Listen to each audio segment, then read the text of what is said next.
Comic Binge presents a sub-series dedicated to one of the most divisive and imaginative mainstream comic book runs ever created with an iconic character. This is Knights Never Die, Grant Morrison's Batman, issue by issue. Tonight, we continue with Act 1 of our journey, Knight versus Glove.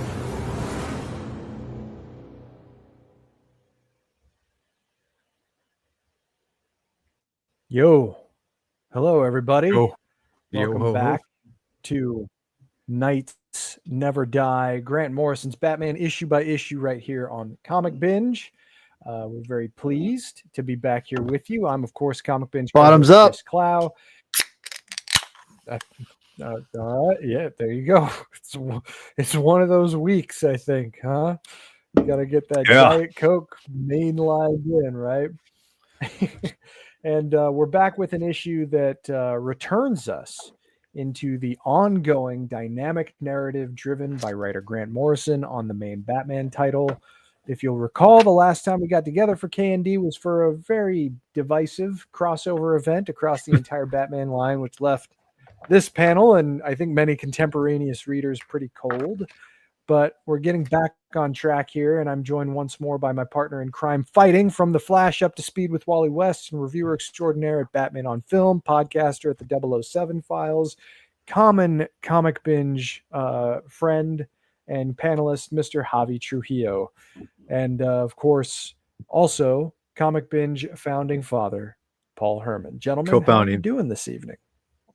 Founding father. Still. Javi? The question still stands. How you guys doing? Oh, I thought you were directing it at Paul specifically. No. I'm you go first. You go first. No, man. I'm doing all right. Just finished watching the newly restored in 4K 1966 cult classic Incubus, starring a pre-Star Trek William Shatner. And the movie, it's a horror movie in black and white that's spoken entirely in Esperanto, which had the effect of, like, I felt like I was having a stroke watching it because I'm so used to Shatner's voice, especially from that time period. 'Cause, like, this was literally the thing he did right before Trek. And to hear him talk in this language that's concocted, it's supposed to be like a universal language, and it has elements of all these other romantic languages mushed together, and maybe a little bit of English thrown in as well. And to hear him like speak in the same cadence and the same delivery and the same mannerisms, but not in anything my brain recognized as his normal speech. Like it wasn't words to my brain. And so it kind of felt like I was having a stroke for a little bit, because like it sounds right, but I don't know what he's saying. I have to read it. And it was kind of surreal. And I've seen the movie before when it came out on DVD in like 2001, but Arrow Video just put out a 4K. They found some lost print. It was already thought to be lost to begin with. Like destroyed in a fire, and they found one 24 years ago, and now they get some other print that they've restored and remastered, and it's a fun, quirky, satanic Outer Limits kind of thing where a succubus is like trying to tempt and corrupt this noble spirit kind of deal. So that's been my day. That and Batman has been my day. I had like 2 comic reviews that I was writing for Batman on Film for Batman and Robin Year 1, number 11, which comes out tomorrow. So if you haven't jumped on board that yet, Mark Waid, Chris Samney, classic Dick Grayson, Bruce Wayne story, set in like Dick's first year as Robin. That's really good. It's almost over. And Paul, the Batman Second Night comes out Wednesday, issue 1. And if I remember right, tomorrow. you liked First Night, and this is pretty much a couple months after that series left off, and they just pick up right where they left it. Same guys. It's Dan Jurgens and Mike Perkins. It comes out tomorrow, dude. I'm so behind on stuff. So it comes out tomorrow. Comes out tomorrow. Well, and Batman Day is Saturday, so it makes sense that they would try like this classic noir, 1939, 1940 Batman story and have it out for Batman Day weekend. But yeah, if you love the first series, first night, second night is right up there with it. And it's more the same now with Lois Lane. So nice. Well, yeah. Quite first. Sounds like that's good. Yeah, I am to. How about you, man? Oh, no one can hear me. Am I muted? No, go. Yeah. You're good. No. Okay. Yeah, no, I'm doing well. I'm ready to get into the story. Cool. Yeah. Same. My Batman immersion has actually been primarily focused on running through the Arkham games again, and also doing a couple little tech tests. What versions are you playing and on what platform? I'm playing them actually on my PC for the first time. Okay. And playing. I think last time you talked about it, you were playing them on your Switch. Yeah, that was the last time. I still need to do more. I beat Arkham Asylum on the Switch. I haven't beaten Arkham City yet, but I'm kind of bouncing right now on my PC at 1440p at 60 FPS, which is nice, between Asylum, Origins, and Blackgate, and picking up a little bit of Shadow again, since I didn't beat it on New Game Plus yet. So I'm kind of seeing how all the pieces fit together in terms of the canon, and I think it might be worth doing something with. So I'll talk to you gentlemen about that as time goes on. How does Origins look on PC? It looks great. It looks really good above 1080p and at 60 frames. That's always the thing that's been so elusive playing them on consoles, is that if you're playing on an Xbox or a PlayStation, they haven't been remastered for current gen, so you're stuck at 30 frames, and 60 does it just adds to the fluidity. I'm able to hit much higher combos because the response time is so much faster at 60 FPS. And even before that became a thing, like Origins was always the weakest looking of the 4 PlayStation games. Yeah, because it was a downgrade.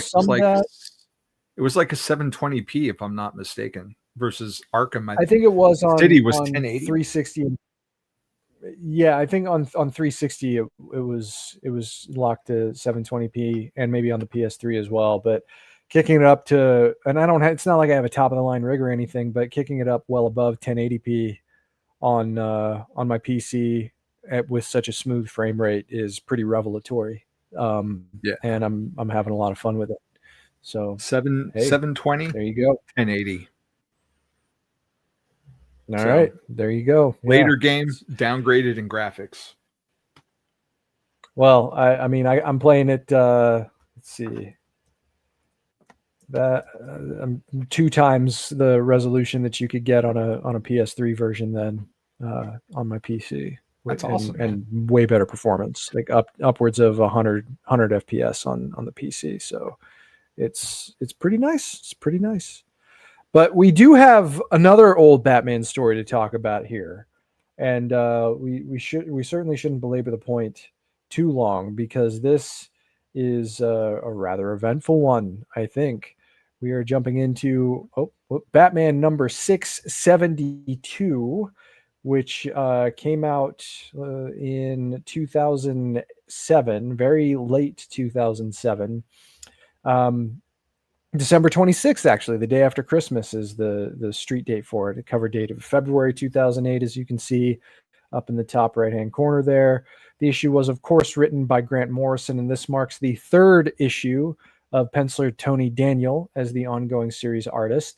But the thing that's fun about this one is it really marks like the true beginning of Morrison and Daniel's collaborations, since it's the first one that is substantively a part of the ongoing narrative journey that we've been on since Batman and Son. And it ties back to one of the very first conversations we ever had on Knights Never Die, for a trade that I know Paul spent a lot of time trying to track down before he finally got to it. Now those Still can't believe I found it. those seeds are starting to grow by the time we get to Batman 672. Now that we've rounded the bend from the resurrection of Ra's al Ghul, thankfully, we're in far more interesting creative territory, I think is fair to say. Let's start with just our most basic contemporaneous impressions from our first reading. And Paul, I assume this is your first reading for this discussion, so I'll come to you next. Surprise! But No, it's Javi, not. Just kidding. It's not? I'm kidding. I'm totally kidding. Oh, yeah. It's just... Javi, what do you remember about reading this one for the first time? Trying to think. It was refreshing, I think, to kind of like, oh, we're going back to this. I want to say like mystery Batman that we've been hinted at before, like the third ghost in the prior storylines before, like the return of Ra's al Ghul. And there was just something that always kind of captivated me about this imagery. And we saw him in 666 also. But just the way those goggles are with like the red glowing eyes and the mouth holes that are an inverted crucifix, and those classic, Bob Kane style ears. Like, I just really like this design. And so I was excited to kind of get more of what was going on with this story. And it's kind of weird reading it again today. Like these issues are not part of, it's not like Space Medicine Part 1, Space Medicine Part 2. Like, they're all individual stories, but they do form a whole. But because they're not under the banner of like the Club of Heroes or Batman and Son or Batman RIP, like, I feel like they get really overlooked. And there is so much good stuff that comes from this issue and the ones following it that, really set up. It's more of like you could rebrand it as Prelude to RIP. And it was really hard to just stop at this issue because I didn't want to get ahead and then have that be in my brain right now. I wanted to kind of just keep it focused on this, but it was really hard not to press forward and go with this momentum that Morrison lays down. Yeah, well said. And I think that that's a pretty understandable perspective. Obviously, you and I have the benefit of looking at this retrospectively. So we know this is a foretaste of the feast to come, so to speak. But Paul, before we actually dive into the story specifics, what did you make of this just as a reading experience? Well, I think that it kind of, I will say that I'm almost reading it as almost like you guys did the first time, because I'm reading it like with time passing, and always kind of forgetting, because I remember this guy showing up in Damien's issue. That's all I remember him being in. And obviously there is like this, I know kind of where it's not kind of, I don't know where it's headed exactly, but I do know what Grant Morrison's playing with in some aesthetics. And so this was a very interesting issue. I can only imagine not knowing where it's going, at all, like you guys did back then, and just being like, really just like, what the hell is going on here, in a very fascinating way that's unique to Batman. And I think that to me is the biggest thing about this, is that Grant Morrison is doing things with Batman that only he could get away with, but also make it Batman without it being like, this isn't Batman. He's not fighting like Rupert Thorne or like, this other guy or like whatever, you know what I mean? Like there's a whole like contingent of like cosmic Batman versus like just the street level Batman, right? Kind of, and Javi and I aren't unfamiliar with this either with Spider-Man, right? There's a lot of people who are like Spider-Man should be blah blah blah, whatever. I for one am all about whatever the story needs, and what's a good story is a good story, and that is subjective. But I digress. Reading this was it's very interesting because it felt so Batman, but yet so unique of itself, and especially of the seeds that Grant Morrison's planted in the back. And really, he has done a really good job of bringing so many different kinds of elements to Batman that what makes Batman such a great, unique character, even within the DC universe and as a superhero. I think you see that all throughout his run, and then you get to this point, it just emphasizes more of embracing what makes Batman and the DC universe so unique. So and I think there's one thing that I think that most superhero comics, I think that people can just get behind. It's a good mystery. And I think that like when you're doing a long form mystery, it's just really exciting as long as a writer is doing a good job with it. And I think that to me is what's exciting because I know a little bit of what's going on, but not enough to like really understand. And I'm not going to obviously read what happens, and because I don't want to do that. But I will say that it was a nice, like, refreshing experience to read something. I thought the art was pretty solid. Tony Daniel's a good artist, obviously. Just like it's funny. I feel like the drop off between him and Andy wasn't as drastic as I was expecting, which was a little bit was a surprise to me, to be honest. So, yeah, I think to be honest, is just kind of be the forthright. I think my biggest criticism is probably just I think the cover kind of is so plain and dumb. It's like it doesn't do the comic any justice, you know? Like it's a great cover if you're putting a poster on the wall. Stop. Hold on. If it's a poster on the wall, this is great. But it does absolutely effing nothing for the comic book. It drives me nuts. Like put the fake Batman guy on there, do something with that. Like that would entice people to know like what the hell is this, instead of like let's put Batman on a motorcycle going like this.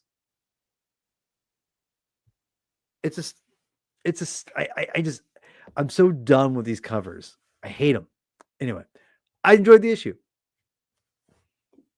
To Paul's comments, like getting into the Tony Daniel of it all, like at the time, I did feel like it was a bit of a step down, only because I was unfamiliar with who he was. Like I knew who J.H. Williams III was, and obviously Kubert, and you know, my love and appreciation for them just grows with every rereading. But the same thing has happened with Tony Daniel. Like I definitely love his art now, like across his tenure, more than I did back then. But I feel like it's not bad art by any stretch of the imagination. But I feel like he's kind of finding his footing. There are things that he does that will later get refined as he goes on, you know, throughout his partnership with Morrison, and when he comes back, when Dick is Batman, and certainly by the time that he's working with Tom King, like I feel there's a lot more of a refinement, which is natural, right? Like the more you do something theoretically, the better you get at it, the more practice you have. And I feel like he's really honed in on what his style is. And like, this is a great looking page. Like I like the angles, the compositions, but it feels a little more raw, I guess is what I'm trying to say, compared to like some of his later work. And I can see that. It's not a bad thing. It's just an observation. Yeah. And at the time, I guess, was like, I don't know who Tony Daniel is. Why is he on Batman? Sure. In terms of the cover, like Paul, I don't necessarily disagree with you. It doesn't have a lot of substance related to the story, but this is really like the last time that's the case in, I think, the entirety of the run. The thing with most of the covers across this entire run is that Morrison would usually like conceptually sketch them beforehand, relatively crude, but still a pretty well developed concept, and there is usually a thematic aim that the covers are trying to convey. It's not always clear when you open up the first couple of pages, but it certainly becomes clearer by the time you get to the end of a particular issue. This is the only one that I can think of really that doesn't have like a direct bit of relevance to what the narrative is actually doing. So yeah, I get it, but at the same time, as a pit stop, and as I think that the fact that Daniel was new to the title has a lot to do with that, just to sort of make a statement to people picking Batman up at the time, like, here's the caliber of the guy that we have doing the pencils now. And hopefully this makes you pick up the book to check out I mean, I what more always he had. no, I totally get where Paul's coming from. That whole Ultimate Universe style of here's a cool pinup image on the cover that tells you nothing about what's going on behind it. But I've always really enjoyed this cover. Like I would have a poster of this on my wall. And to Chris's point, I will say that when we get into RIP and Alex Ross takes over, like I feel like those covers split the difference. Like one cover will be generic pinup, and then like the next one will be more of a scene, or not necessarily scene specific, but like issue specific reference cover. And I feel like with RIP, he kind of goes back and forth between the two. Well, when we get into RIP, we'll certainly talk about that, because we have, over those 6 issues, we have 12 covers to talk about. And Morrison did those in those conceptual sketches for the Alex Ross covers as well. I think my favorite one is probably is it 677, where there's a picture of Batman that's being torn down the middle, and behind the tear is Bruce and Jezebel together. Like that has a very particular, or the pictures that Bruce and Jezebel, right? Yeah. Batman's in the foreground, and that's being either torn in half or torn down the middle, and through the tear you're seeing them. But then, there is pretty direct relevance to the stories with Tony Daniel's variant covers for every one of those issues too. And it'll be fun. Yeah, it'll be fun to talk about that. I don't think the variants don't kick in until RIP starts, but I think they persist really until Batman Incorporated Volume 2. So we'll have a lot of stuff to talk about. If you like talking about the thematic sort of coalescence that covers can provide, then we got a lot to discuss over the course of the remainder of this run, including for Final Crisis. So I mean, I love those Alex Ross covers, but you've got that one generic one of Batman jumping down the building, or like, just like diving. And like, how much cooler would it have been if he would have done something like Tony Daniel, where it's, what did he call himself? Like the Thin White Duke of Death Joker, or whatever he becomes at the end of The Clown at Midnight. If Alex Ross would have done the Joker we see in RIP, like how terrifying would that cover have been if he would have given us maybe they wouldn't have been able to sell that in comic shops if they had Alex Ross do that. We'll talk about it when we get there. But let's move along. So Batman number 672, the title of the issue is Space Medicine. Here is the solicitation as distributed by DC in October of 2007. The Gotham Police HQ is taken over by the mysterious third Batman, who begins to kill cops, working his way towards Jim Gordon as he tells his tale and waits for his prize, the life of the Dark Knight, in exchange for the lives of the precinct cops. What dark secret from Batman's past lies behind the creation of the imposter Batman? Guest starring Bat-Mite. So a little bit of a spoiler alert, but if you saw the title for this video and you're watching it after the fact, then you already know what's going on. Chances are you've already read the issue, so you doubly knew what was going on. Let's just run through a quick and dirty recap that I wrote before we jumped on here. and then we'll move on to the rest of our discussion. So, one of the three ghosts of Batman, the Bat Devil, arrives at police headquarters and takes an officer hostage. Forelli, while demanding to see the former commissioner and apparently not realizing that Gordon has the job.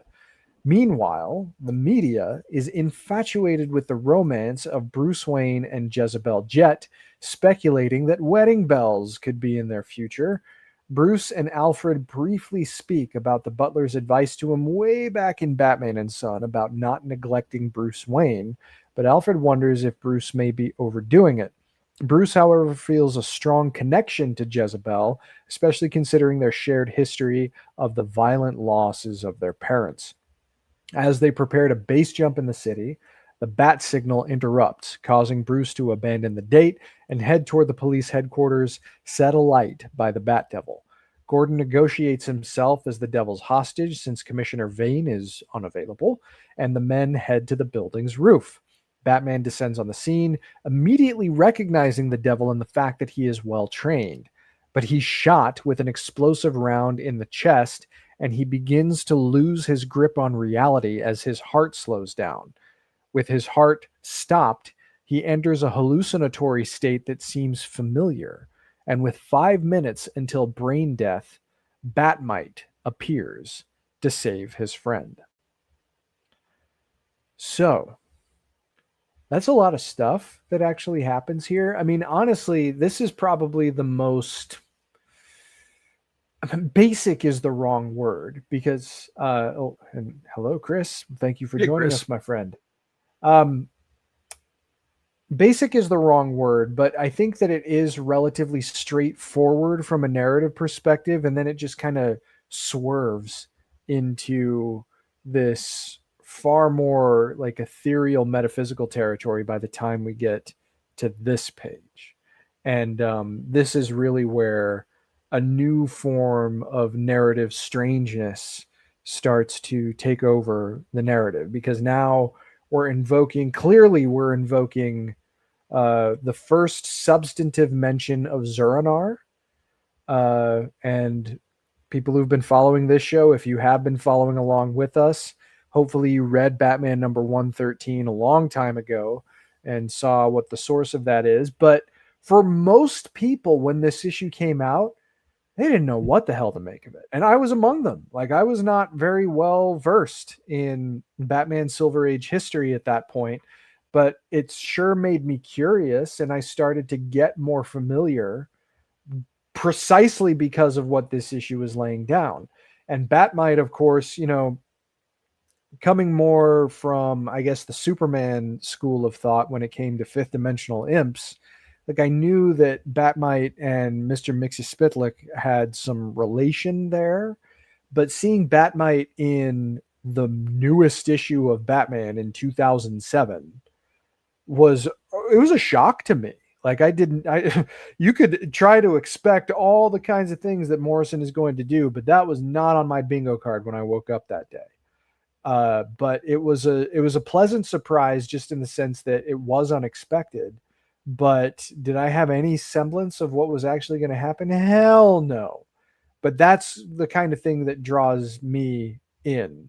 Like, I could see this could have potentially turned me off, but for whatever reason, I found this compelling, and I wanted to see what the rationale was going to be for invoking a character like Bat-Mite, who really has no place in a street level Gotham City.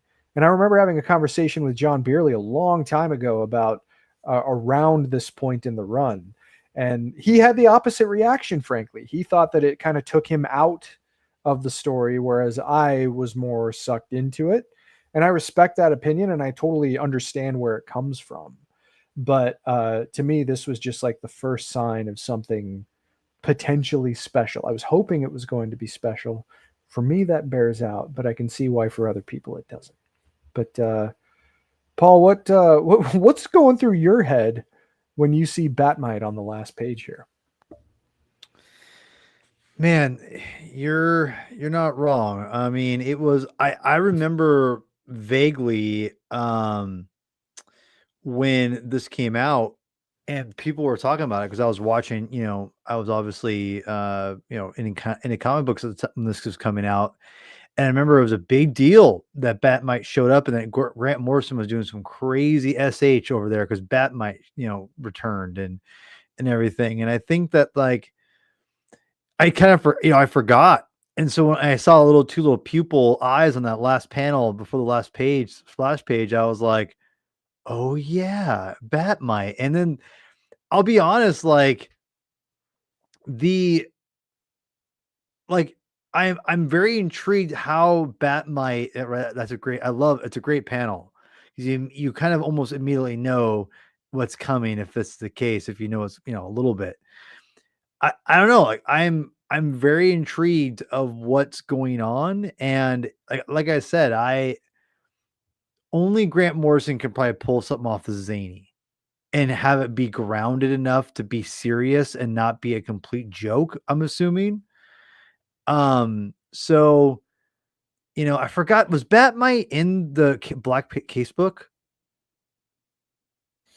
I don't think so. Yeah, I don't think so either. So I thought, I know that they there's one. I think there's the first story. I thought. I don't have it. I don't have it handy. It's in the other room. I'll go grab it in a second. But yeah, like, I felt that it was. I love the way Daniel drew him at the bottom here, or at the splash page. He doesn't feel cartoony, but he feels unique and weird. It's more, I think that's the thing about it, is like, it could be a complete joke putting Bat-Mite in there. If you can throw up the picture again, looks like I could do it too, Javi. I'm sorry. Javi, stop what you're doing. Do what I want. I'm sorry. No, but like, there's nothing overly cartoony, more just, it's freaking weird looking. It's a little sinister. It's not goofy. Yeah, like yeah, the original. Yeah, exactly. Yeah, I think that's where I think it's sinister and just odd and just it's goofy, weird, dark, like in a very it's like goofy but in a very dark way, so it makes it unsettling. It's unsettling more than anything. I think that's what I'm trying to say. So, yeah, it's really unique, and I'm very intrigued where this is going to go from here, to be honest. So I'm excited to check it out. Obviously, the Black Casebook trade paperback does include Detective Comics Volume 1, number 267 from May of 1959, Batman Meets Bat-Mite. Well, so that totally sailed over my head. It's been, I guess, a little too long. It's been like at least a year since we read that for the show. Right. So exactly. I mean, I think it's and oh no, please. No, go ahead.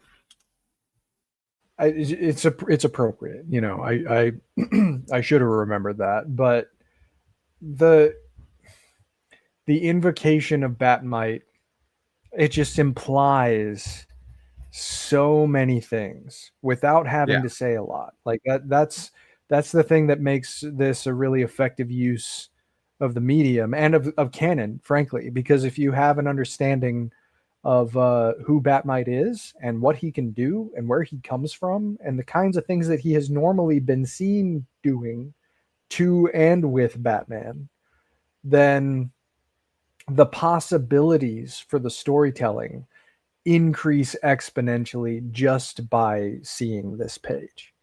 And I think it starts to imply, if not outright state, that these stories are going to go somewhere that you're probably not going to expect, especially if you've been reading Batman at this point for like the past 15 years, 20 years by now.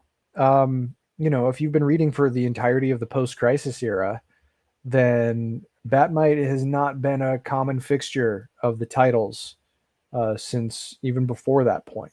So what does this do? What does this mean? I think that the intention on the part of the creative team was to create this inquisitive sense of like, just what the hell is going on if we're seeing Bat-Mite. And by all accounts, at least as far as I can tell, it's mission accomplished. Well, what's weird about it is, we're talking about comic book Batman. This isn't like the Christopher Nolan world, where if all of a sudden Bat-Mite showed up, it would be like, this does not fit in with this world. Like, we're talking about this post-crisis Batman who regularly hangs out with aliens, fought white Martians with the Justice League by Grant Morrison, not to mention like the whole Rock of Ages storyline and how trippy that gets and going against Darkseid. So having Bat-Mite show up shouldn't be the shock that it is, because this is comic book Batman. He deals with weird, fantastic things all the times, but because we haven't really seen Bat-Mite in, I don't even know, since the photograph on the desk and the Killing Joke. And outside of that, and the there was a crossover, like a Mix of Spitlick Bat-Mite crossover that came out a few years after Kingdom Come. They wind up fighting throughout like the whole DC multiverse. Like, we haven't really seen them. And there's something about, like Paul was saying, like this issue, like in one hand, it's kind of run of the mill. You've got, a deranged person taking hostages at the police station. Batman comes in and they have a fight. Like, that's fairly standard Batman. But by the fact that it's the devil Batman, who has like this air of the supernatural and this sinister, mysterious vibe going for him, because we've only seen him in nightmares and nightmare futures, like, it gives the story a little bit more of an edge than if it were just some guy in a Batman suit, holding people hostage. So by the time that we get to this last page, like, I think you're primed and ready for it. But it's still, because it's a character we haven't seen in so long interact with Batman in the way that those who've read that far back were familiar with, like, there's a shock to the whole system having him there. And the fact that, we just talked about, like, his look is more, I don't want to say gritty and realistic. It's still kind of out there. It's modernized. It's not the goofy Sheldon Moldoff version that we were introduced to back in, what did I say, 57? Yeah, but I think it's I think that's the thing about it, is it's modernized, because Batman was a lot more like Bat-Mite in the 50s, or when that issue was made. Whereas Bat-Mite represents more what Batman is now. And if Bat-Mite comes from a different dimension and admires Batman from afar, he's going to model himself after what the modernized Batman is too. So that all tracks. So I think that's the thing about it, is like, the concept is kind of fascinating, of Bat-Mite, if you think about it, because if he's someone from a different dimension or a different multiverse, and he looks like Batman, and he admires Batman from afar, like, there's a weird unsettling there. And again, I keep thinking, and I've said this before so many times, and I'm never not going to stop saying it until I finish reading it. I can actually reflect on it and sit down and make Chris watch it with me, which, Chris, we still need to do this. Watch Twin Peaks, because I get Twin Peak vibes completely from this run of Batman. It feels like he's using the Laura Palmer mystery idea and taking that concept, putting the mystery kind of behind it, like, what's going on exactly, but then is putting so many, and like Twin Peaks does, there's so many B stories that are out there and weird, emphasizing the universe that they're in, and emphasizing that while having that main mystery be the centerpiece still. That's what he's doing here. It's not a 1-for-1, but like in Twin Peaks, Lynch would always incorporate just random weird ass shit like this, randomly, especially in The Return, where things go bonkers. And I love The Return. It's not perfect, but I do love it. The thing is with Bat-Mite, and I think with the story, what I think is so interesting is that he's determined to make these elements of Batman matter that people will just scoff at, right? And I think that, to me, is what's so interesting. He's made it to a point where I want to make them a substantial part of of his mythos, and have them mean something in some way. So those comics kind of matter. And I think and I think I might have said this before too. It feels like a challenge to himself. Like I'm out to do this, and it remains to be seen if he does a good job. To me, it feels like it's a mixed bag for a lot of people because it goes on so long. But it definitely feels, at least from this first part with the black glove, I just get a lot of weird Twin Peak vibes with it, and everything is kind of like offshooting from, you know, this whole Batman mystery thing that it kind of quasi starts with Damian, but like just this little bit of a seed, and then it kind of grows from there. And it feels like now the cat's out of the bag with the whole like island thing. It's just really emphasized. I don't know. It's fascinating. It's been really fascinating for me. And by the way, Chris, we gotta start watching Twin Peaks together. Anyway. Well, before we crack open Batman and Robin #1, whenever that is, we might have to watch Blue Velvet to sort of set the table for a potential tone there. That occurred to me. Blue Velvet's the goat, dude. It's so good. Yeah. Hey, I don't disagree with you. Although Elephant Man is still probably my favorite. I've never seen Elephant Man. I'm embarrassed to say that. Oh, dude. I got the Criterion. We'll fix that. All right. Sounds good. Yeah. Well, yeah, I mean, also just some notes here for people who have been following along, or if you don't quite remember some of the important details here, that's okay. The Bat Devil did appear in Batman 666. Damian killed him in that issue. So worth remembering. The Bat Devil's name, we find out later, is Michael Washington Lane, and he will ultimately take up the mantle of Azrael by the time we get to Batman Reborn. But hello. Well, no, I mean it doesn't really matter at the end of the day, because that version of Azrael doesn't interact with the Morrison run at that point. He's kind of off doing other things at the hands of other creators. And we got names for the other two Batmen. Muller, the ex-cop, is the guy that shot the Joker in the very first few pages of this entire run back in Batman number 655. And now we know that the Bat-Bane monster's name is Branka, or thereabouts. And of course, as Chris, we mentioned already, yeah. Do you have any information on Commissioner Vane? Because as many times as I've read this, I always forget. Like, I always feel like he's mispronouncing or misremembering that. Like, is there anywhere that Morrison pulled out this Commissioner Vane from? Because Vane sounds like Wayne, or, vein like in your body where blood would come out. Like, is there a progenitor? Vane, as far as I know, is a correct name that goes back a long time. In fact, let me see if I can pull this up real fast. Okay, so there is an Inspector Vane who makes a single appearance in Detective Comics number 121, and that was in March of 1947. Wow. I don't know. It was Inspector Vane who worked underneath Commissioner Gordon. This was, who,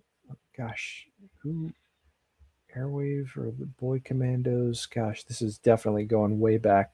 Batman Commissioner Gordon Walks a Beat, penciled by Howard Sherman. I don't see a credited writer on this, but I mean, it's got to be Sheldon Moldoff, maybe, or I guess 47. I guess it could be Bill Finger pretty easily. I'm not sure off the top of my head, but that's definitely a deep cut of a pull.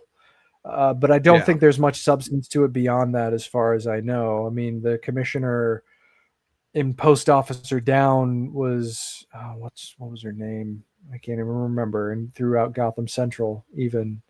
But I think the point that Morrison's trying to make is that Lane's history with Batman in this experiment goes way back, well into Dick Grayson's tenure as Robin, but maybe not too far into it. So yeah, that's as far as I understand. But this is just like it's just such a treasure trove of an issue, and it represents such a turning point.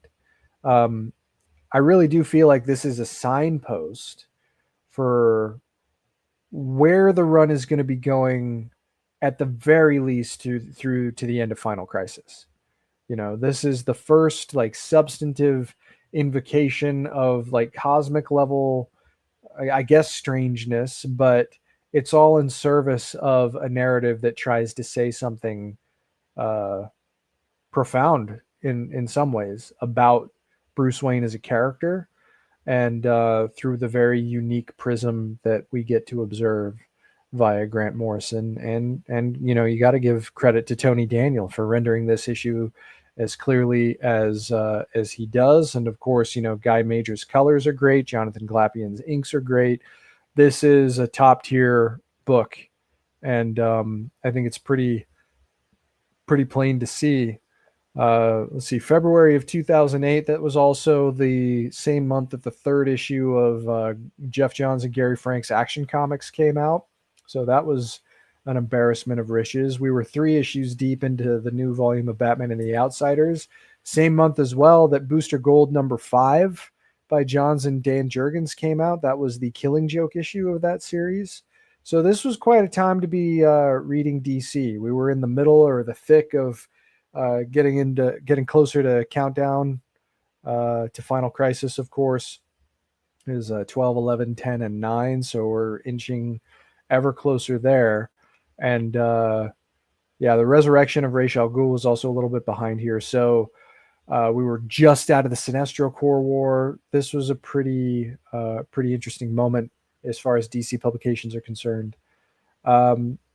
Chris, that's a good question. I don't know. Is that Batman Bad Blood? Was he in that one? The one movie I haven't seen. Oh, because that's kind of like the post RIP era adaptation, because Batman goes missing and the family Dick becomes Batman, and Batwoman's there, Batwing's there. So it's kind of like if he's in one, I would think it would be Bad Blood, but I've only watched that like maybe twice. Yeah. So yeah, I have it. I just haven't actually sat down to watch it, much to my shame. Although I was surprised to hear how many people have not seen Assault on Arkham. There you go, with more Arkham. But that should be a crime to not listen to or not watch a Kevin Conroy. Well, I take that back. I say to not watch a Kevin Conroy Batman movie, but then I just immediately thought of Batman and Harley Quinn, and that would be a crime to watch that movie. Yeah. So yeah. Well, Assault on Arkham is actually really good. Yeah, it is. It's a pretty solid Suicide Squad movie, although canonicity to the Arkham games was pretty much undone by Kill the Justice League, practically speaking. But yeah, this was a fun one. Let's dive into quick question for you also. On this page right here, did you pick up any symbolism on this last panel? That one went over my head. The only thing I could think of when I read it was the Tengu mask from Night's End, when Batman is trying to reclaim the mantle. And I was wondering, or like, the shaman storyline by Denny O'Neil, if this was trying to tie back into that, which I could see him, having those going back to like some Denny stuff to make an homage. But I was like, oh, that kind of reminds me of this mask. And I wanted to pick your brains about it if you thought it was a callback. Because I mean, like, clearly this is like a Dark Knight Returns #1 callback with the pose and everything. This is just him being lit up. But I was wondering if that was something that you guys had any thoughts on.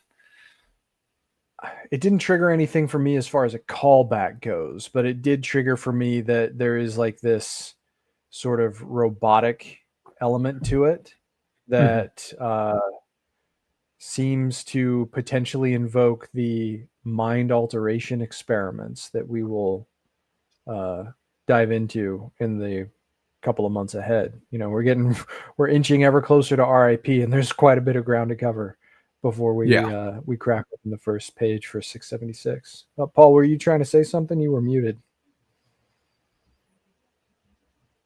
And you still are on the technical side. Sorry. There we go. Yeah, I don't have anything on this one. So yeah, this was weird. Right. Again, this is again a very Lynch move here for Twin Peaks. Sure. Yeah. Well, let's dive into the critical reception of the time. Unfortunately, Comic Book Revolution Rock did not review this issue, but I suspect he probably would have liked it.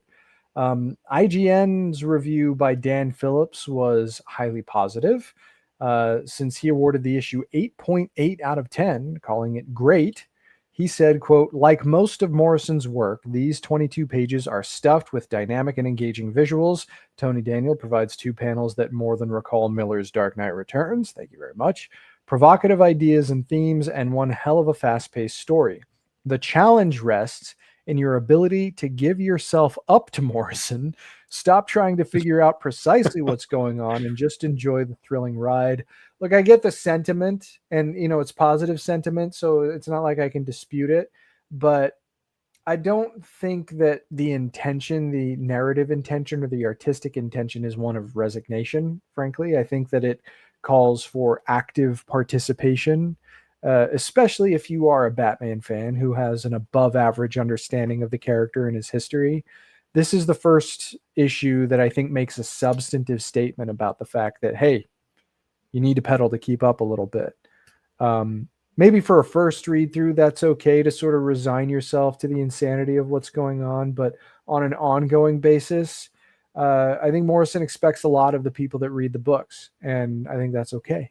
But, you know, can't dispute what Mr. Phillips is saying.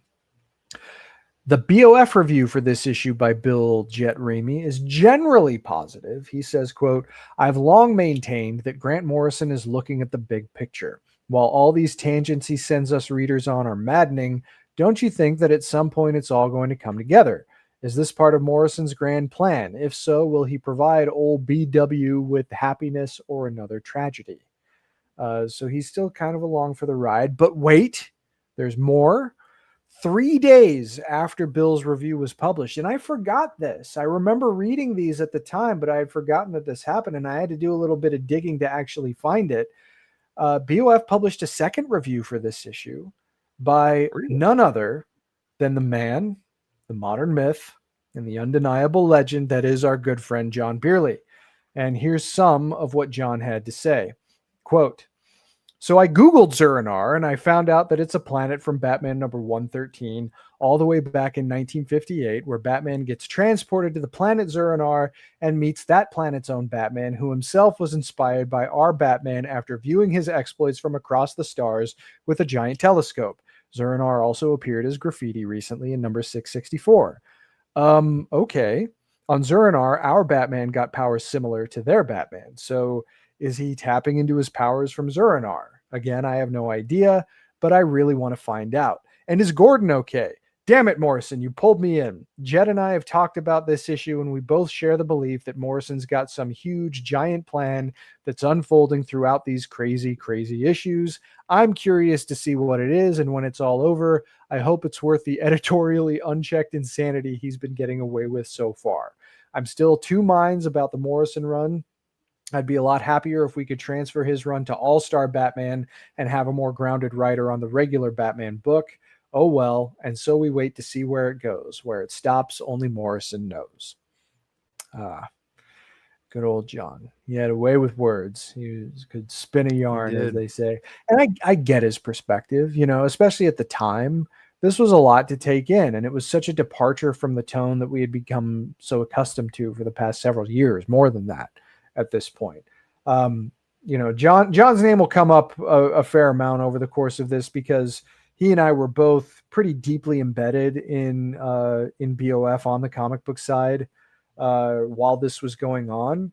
And he wasn't a huge fan of taking Bruce Wayne off the board. In fact, I think he wrote an editorial to that effect that comes out closer to Incorporated. So I'll share that at the appropriate time. But to his infinite credit, he didn't just like badmouth it to infinity. He seemed generally open to what the story was doing, but I think he was far more interested in what Paul Dini was doing in Detective and later in Streets of Gotham, and was hoping that Bruce Wayne would come back. It was an interesting time. He actually interviewed Paul Dini. One of the first conversations I ever had with John was on a BOF podcast where he had just interviewed Paul Dini right as Arkham Asylum was coming out, the first game. And Dini talked a lot in that interview, and I'll have to dig it up. I'm sure I can find it somewhere, but he talked a lot about the core essential nature of Batman being the Bruce Wayne character. And I think John totally agreed with that. And I think all of us do to a certain point, but John was a little more put off by the idea of taking Bruce Wayne out of the monthlies than I was at the time. But it's John, John always came at things from such a positive and good place. And he didn't critique for the sake of critiquing. He wanted good stories to come out of it. So we had some spirited debates in those days, but they always came from a place of good faith on both sides. And it's a lot of fun to think back about those days to me. But that is Batman number 672. Gentlemen, any final thoughts on the issue or on the reviews that I just read? What's going through your head? Paul, what are your closing thoughts on taking your space medicine? Well, hearing the words that one of the goats in my life, John Brearley, is always good and refreshing to hear. So, John, you were missed immensely, and I think about you every day. I'm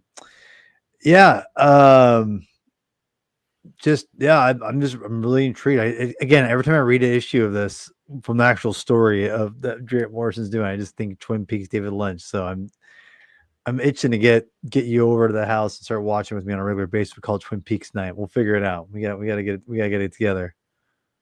Well, we're already planning something pretty extreme on my part when it comes to comic books. Maybe we'll have to document that. It might be. Thing we could throw on the channel at some point. Yeah. Okay. Yeah. Javi, what are your final thoughts on your space medicine for the day? It's the whole run. I love his acknowledgement of the past history of Batman and trying to work it into a modern context and in an interesting way. This issue is all of that in a microcosm, because we get to see so many different sides to Batman and his personality and his villains, and shout out to she doesn't get more than this page, but like Vicky Vale cameo, having watched 89 on the big screen last month, and remembering back to that when that movie came out, how all of a sudden Vicky was back in the comics after being away for just a couple of years. And then by the time Batman Returns came out, she kind of faded off again, funnily enough. So it's nice to see, even if it's just for a page, like we have Vicky back, which ties in nicely with, Bat-Mite and seeing like this classic Batman look.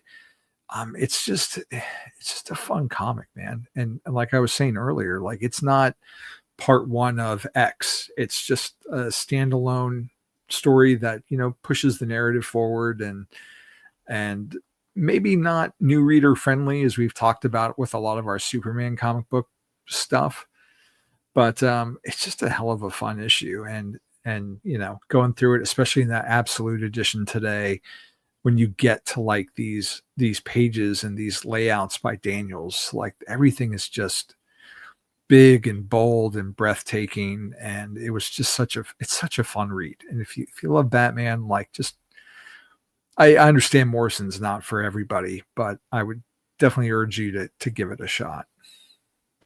Well, and on that point, the last thought that I'll share is just that, considering the time at which these stories were being published, this is an incredibly ballsy move by DC.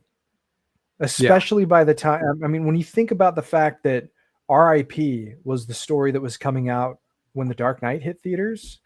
Yeah. You have arguably like one of the most accessible and understandable Batman stories that has been committed to any medium with that film. And taking a chance on the fact that spiked interest in the character might lead people into comic shops to pick up the current issue of Batman. Those people are going to be totally lost by the time, they crack open that issue. But they stuck with it because they saw, I guess, that Morrison had a story to tell, and they weren't going to water things down just for the sake of the fact that there was additional attention on the line, or probably additional attention on the line, if I were to guess, from the movie. Anecdotally, we didn't get a lot of extra walk-ins in our shop at the time that movie came out, but the hype for Batman was at one of the highest points I've ever seen, and the excitement and the enthusiasm for Batman was certainly there. So to have a story or stories like this permeate the line and really kind of take hold of the thematic aim of the line at this time was a pretty courageous move, I think, all things considered. I mean, it's as courageous as a corporation can be in exploiting a long-standing character. But still, I mean, the fact that you had such narrative purity and that Morrison was allowed to tell the story that was told, I think that says a lot about what the belief was in Morrison leading the Batman line. So pretty cool. Well, gentlemen, thank you as always for being a part of this. And thank you to everyone out there for checking out this episode of Nights Never Die. Javi, where can people find you before we call things out? So many places. Up to Speed with Wally West. A new episode went up a week or two ago on the YouTube channel. The 007 Files is both a podcast, which you can get at your regular fine podcatchers, and a YouTube channel where we have the audio only versions up there. Plus, I've been throwing some videos as well covering my thoughts on the reality show, 007 Road to a Million, the state of play that revealed 30 minutes of gameplay from the new 007 First Light video game. And I've got some McFarlane toy unboxing things on, and Marvel Legends unboxings on Spidey Dude Experience YouTube channel. So if you want to check out like the latest, they're not action figures, but the little like mini statues that McFarlane does that are ripped directly from like covers and panels of the comics, those are up on Zach's channel. And then, of course, if you're looking to talk Batman with me or hear more of my thoughts on Batman, just batman-on-film.com. Like I mentioned at the top of the show, the Batman Second Night is coming out. I have a review for that. Batman and Robin Year One. And I am doing a show within the show on the feed for Batman Begins, chapter by chapter. We're pretty much breaking the movie down 10 minutes at a time and just discussing it. Chris has been on one of the earlier episodes. I just had Bill on recently, and we're just about at the halfway point. So he's officially Batman now at the point of the movie we're talking. So if you want to hear us wax nostalgic about a 20-year-old movie, then head over to the Facebook page or YouTube, the internet. It's all there. Excellent. Thank you, my friend. Paul, do you have anything to share about what is coming down the pike for the Comic Binge? Well, I at least have one more episode this month with Curtis coming back to do the first arc of Stan Lee, or first 18 issues of Stan Lee and Jack Kirby's FF run. And then next month's going to be pretty nutty. We got a lot of things. I got a lot of things in the fire. I finally got my recommendation from Angshuman for the love of comics, and I'm very excited to get that started. We're going to do that here in a couple, probably in the next month or so, maybe in November. But got his recommendation. I'm excited to check that out. And like I said, next month I got a lot. Morgan and her friend will be returning to the show next month, so it's gonna get spooky. It's gonna get crazy. Yeah, we'll have one of these. Me and Javi, and obviously you too, Chris. We'll have our. You haven't even agreed to do this, Chris, but you're gonna do it anyway because me and Javi are doing it, so you have to do it. So, you saw what it was. I don't want to spoil it yet, but I don't know where you get screen grabs for that, so that's going to be interesting. Oh, there's ways. I'm sure there's ways, but it's not as easily as like DC Universe or Marvel Unlimited. Oh, don't worry, my friend. That's a very vague clue on to what it is, or what it's not, rather. Wink, wink. Chris already knows where I can get screen grabs at. And if you're a comic fan and you're monitoring, it's probably on Comixology, but. Well, who knows? But anyway, I don't know what you're talking about. Anyway, yeah. So anyway, we're gonna be doing lots of fun stuff next month. I have at least 2 episodes plus the Nights Never Die. So, and they're gonna be big episodes. I may only do 3. I've been tailing back a little bit for like 2-3 episodes a month because life is crazy. But yeah, lots of fun stuff ahead. Excellent. Thank you, my friend. As for me, you can follow Blue Sky, Threads, Instagram, etc., whatever, at Chris Clow. Although I don't post very much, just busy. But if you want to say hi, feel free to. We're still in the process of getting the crew for Discovery Debrief back together. The 3rd season of Strange New Worlds is in the rearview mirror, but we got a lot of those to talk about still. But we are planning to. It's just a matter of getting our ducks in a row. So, if you've been sticking with Discovery Debrief, keep sticking with it, because we'll have some pretty fun discussions for that 3rd season for you as soon as we can get them to you. But of course, next time on Nights Never Die, which will hopefully around that same time next month. We still got to figure that out, but we descend further into the golden and silver age dynamism Morrison continues to inject into the run with one of my personally favorite issues of that run, called Joe Chill in Hell, Batman number 673. And of course, I would be remiss if I did not remind you, remember, Batman and Robin will never die. See you next time.